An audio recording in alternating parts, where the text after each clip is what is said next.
আসসালামু আলাইকুম ওয়া রাহমাতুল্লাহ। সম্মানিত প্রিয় উপস্থিতি, আসছে আমাদের সম্মুখে পবিত্র 12 রবিউল আউয়াল। ওই দিনে আমরা খুশি প্রকাশ করব নাকি দুঃখ প্রকাশ করব? অবশ্যই ওই দিনে খুশি প্রকাশ করতে হবে, কোনো ধরনের দুঃখ প্রকাশ করা যাবে না। চলুন আমরা দলিল দেখি।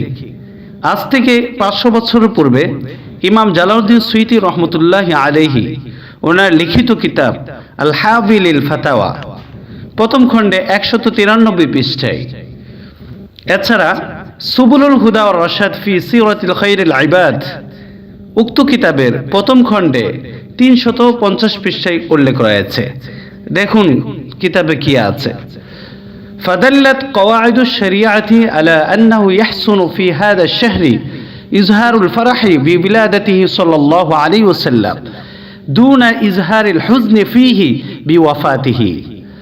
সম্মানিত শরীয়তের মূলনীতি থেকে বোঝা যায় যে এই মাসে নূরে মুজাসসাম হাবিবুল্লাহ হুজুর পাক সাল্লাল্লাহু আলাইহি ওয়াসাল্লাম ওনার জন্মের আনন্দ প্রকাশ করা, ওনার ওফাতে দুঃখ প্রকাশ না করা। আমরা দেখতে পাই যেদিন নূরে মুজাসসাম হাবিবুল্লাহ হুজুর পাক সাল্লাল্লাহু আলাইহি ওয়াসাল্লাম আগমন করেছিলেন, সেদিন ইবলিস কেঁদেছিল।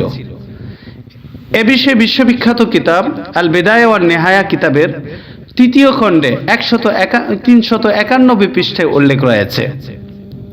আন্না ইবলিসা রান্না আরবা'a রান্নাতিন হাইনা লুআইনা ওয়া হাইনা উহবিতা ওয়া হাইনা উলিদা রাসূলুল্লাহ সাল্লাল্লাহু আলাইহি ওয়াসাল্লাম ওয়া হাইনা উনজিলাতিল ফাতিহাতু।